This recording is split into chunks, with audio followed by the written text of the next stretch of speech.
शहादत पर सियासत से विपक्ष को सत्ता मिल जाएगी क्या?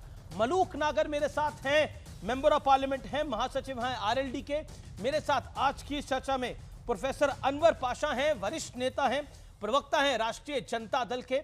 मेरे साथ आज की इस चर्चा में विवेक श्रीवास्तव हैं, नेता हैं लेफ्ट के। मेरे साथ गौरव भाटिया जी हैं, प्रवक्ता हैं और सुप्रीम कोर्ट एडवोकेट हैं। लेकिन ये कहां से हम कहां आ गए हैं? पाशा साहब, इस चर्चा की शुरुआत आप ही से कर लेता हूं। प्रोफेसर अनवर पाशा साहब, आप बहुत पढ़े लिखे व्यक्ति हैं, आरजेडी के थिंक टैंक माने जाते हैं। एक बात बताइए, ये किस तरह की बयानबाजी से विपक्ष को क्या ज्यादा वोट मिल जाएंगे? जो बयानबाजी चरणजीत चन्नी ने करी है और जो बयानबाजी कांग्रेस के नेता ने करी है महाराष्ट्र के। जी अमीश जी, आपको और तमाम व्यूवर्स को मेरा बहुत ही प्रणाम, आदाब। ये बहुत दुखद है, इसमें कोई दो राय नहीं कि बहुत दुखद है कि सेना को हम राजनीति में घसीटने की कोशिश करते रहे हैं और इसमें किसी एक पार्टी को नहीं, बल्कि मैं तो इसका श्रेय देना चाहता हूं अपने प्रधानमंत्री जी को, जिन्होंने पिछले इलेक्शन में 2019 के इलेक्शन में, आपको याद होगा जब पुलवामा की घटना हुई थी, तो उन्होंने महाराष्ट्र में भाषण देते हुए ये कहा था, नौजवानों से अपील किया था कि क्या आपका वोट इस बार पुलवामा के शहीदों के नाम हो सकता है। ये इस तरह की सियासत की शुरुआत हमारे प्रधानमंत्री जी ने की थी और जाहिर है कि इसी का असर है कि आज भी आपने देखा होगा कि गवर्नर, देखिए सवाल उठाना, सेना हमारे लिए बहुत ही सम्मानजनक है। सेना में कोई भी हमारा जो जवान शहीद होता है वो देश के लिए शहीद होता है, देश के लिए अपनी जान को कुर्बान करता है। कितना है मैं आपको एक उसकी बानगी बता देता हूं। चरणजीत सिंह चन्नी, फॉर्मर सीएम पंजाब, ये स्टंटबाजी हो रही है, हमले नहीं हो रहे हैं, आतंकी हमला स्टंटबाजी है। अब आप बताइए मुझे, विजय वडेट्टीवार एलओपी महाराष्ट्र सदन में कांग्रेस पार्टी के चेहरा जो महाराष्ट्र के हैं, हेमंत करकरे की जो हत्या करी वो एक आरएसएस के पुलिस वाले ने करी। हेमंत करकरे साहब की शहादत को मैं हत्या नहीं कहता, मैं शहादत कहता हूं उनको। आप उनके लिए हत्या का इस्तेमाल करें शब्द, मैंने नहीं हत्या का इस्तेमाल करा, मैंने नहीं हत्या का इस्तेमाल करा, मैं ये विजय वडेट्टीवार आपके सहयोगी पार्टी ने हत्या का इस्तेमाल किया। उस विषय पर हेमंत करकरे जो शहीद हैं, हमारे हेमंत करकरे, उनको नमन करते हुए मैं ये कहना चाहता हूं कि उनकी बीवी का बयान, उनकी पत्नी का बयान भी आप जरा सुना दीजिए कि उन्होंने क्या बयान दिया था। दूसरी बात यह कि पुलवामा पर हमारे जो गवर्नर हैं, पूर्व गवर्नर जम्मू कश्मीर के, उन्होंने जो बयान दिया है कि किस तरह से वहां पुलवामा में जो शहीदों की, जो हमारे जवानों की शहादत हुई, उसमें किसकी कमी थी, किसकी गलती थी। उनको प्लेन प्रोवाइड नहीं किया गया, उस रास्ते से ले जाया गया जो रास्ता बहुत ही खतरनाक रास्ता है और उसकी पहले से इंटेलिजेंस ने खबर दे दी थी कि इस रास्ते से इतने बड़े कन्वॉय का जाना, हमारे जवानों के का जाना वो खतरनाक है। इसके बावजूद उनको नहीं प्रोवाइड किया गया, उनको हवाई जहाज नहीं प्रोवाइड किया गया। देखिए, कुछ फैक्चुअल बातें करनी चाहिए। गवर्नर के पास इंटेलिजेंस रिपोर्ट नहीं होती है, लेकिन फिर भी मैं गौरव भाटिया से, बीजेपी के प्रवक्ता के पास, अब आपने बोला सर, गौरव भाटिया के पास चलता हूं मैं। गवर्नर ने ये अनुरोध किया था सरकार से, केंद्र सरकार से, कि इस मौके पर हवाई जहाज प्रोवाइड किया जाए। Okay, you made your point sir, you made your point. Okay, Gaurav Bhatia एक पॉइंट सर, टाइम लिमिट है ना सर, टाइम लिमिट तो तय करनी पड़ेगी ना। आप ही निरंतर अगर बोलेंगे तो मेरे बाकी वक्ता कब बोलेंगे?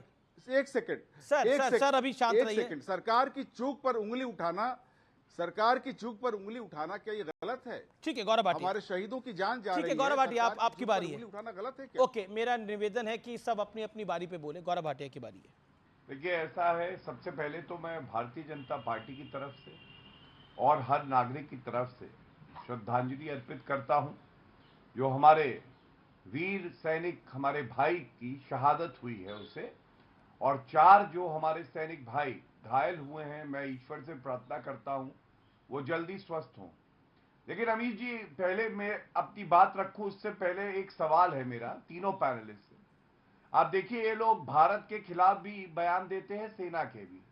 आप मेरा समय अभी रोकिए, पहले इनके पास जाइए, इनसे पूछिए। इनको ये भी नहीं पता होगा कि जिसने शहादत दी है उस वीर सैनिक भाई का नाम क्या है? पूछिए इनसे, तीनों में से कोई भी बता दे बिना गूगल किए। पाशा जी से ही पूछ लीजिए सबसे। पाशा जी बताइए, जिसने शहादत दी है उसका नाम बताइए, फिर मैं बताता हूँ पाशा जी क्या करी। जिसकी शहादत हुई है उसका नाम। देखिए, ये कोई इसका ये सवाल जो है, शहादत दिए हुए हमारे लिए जवान, चाहे उनका नाम कुछ भी हो, हमारे वो जवान जो हैं, जिनकी जान शहादत उन्होंने दी है अपनी जान की, हम उन्हें सैल्यूट करते हैं, उन्हें श्रद्धांजलि देते हैं। लेकिन आपने गौरव जी आप उनका नाम जानते थे, गौरव जी आप उनका नाम जानते हैं, लेकिन इसके बावजूद नाम जानना इंपॉर्टेंट नहीं है। पर मेरा पॉइंट ये कि जिसकी शहादत हुई है उसका नाम तो पता ही होना चाहिए, जो देश के ऊपर कुर्बान हो गया, देश के लिए जो शहीद हो गया, उसके ऊपर उसका नाम तो हमें याद रखना चाहिए। अगर हम उसके लिए इतनी बड़ी बड़ी बातें कर रहे हैं, मेरा बस निवेदन यही है, इसमें मैं पॉलिटिक्स नहीं करना चाहता, लेकिन मेरा निवेदन यही है। हमारे लिए हर जवान बराबर है। ओके, गौरव भाटिया कुछ भी हो। धन्यवाद। देखिए अमीश जी, हमें एक बात जानना होगा कि नरेंद्र मोदी जी देश के प्रधानमंत्री बने, उससे पहले भी आतंकवादी हमले हुए हैं, और आपको मालूम है उस वक्त आतंकवादी हमला होता था तो राहुल गांधी सुबह 5 बजे तक नाच गाना कर रहे होते थे। मैं मुंबई टेरर ब्लास्ट की बात कर रहा हूं। गृह मंत्री जो तत्कालीन रहे, उनका बंद गले का सूट बदला जाता था, क्योंकि उनको राम गोपाल वर्मा की मूवी बनानी होती थी और वो बंद गले का सूट बदल रहे होते थे। उसके बाद जब पुलवामा हुआ ना अमीश जी, तो रणदीप सुरजेवाला ने पाकिस्तान को तब भी क्लीन चिट दी और कहा कहां है 56 इंच की छाती। 56 इंच की छाती नरेंद्र मोदी जी की तो थी, जिन्होंने खुली छूट दी हमारी सेना को, लेकिन हर जवान की भी 56 इंच की छाती थी। घुस के ठोका बालाकोट में हमने पाकिस्तान को। लेकिन दर्द कहां हुआ? दर्द हुआ कांग्रेस हेडक्वार्टर में, जिन्होंने कहा कि अरे कौए मरे हैं, कोई आतंकवादी नहीं मरे। दर्द किसे हुआ? राम गोपाल यादव को हुआ। राम गोपाल यादव ने कहा पुलवामा कराया गया है। और मैं बताऊं राहुल गांधी ने भी क्या कहा। राहुल गांधी का वक्तव्य है और शर्मसार कर देगा यह हर नागरिक को। इन्होंने कहा 40 जवान शहीद हुए, जी। सबसे ज्यादा फायदा किसको हुआ?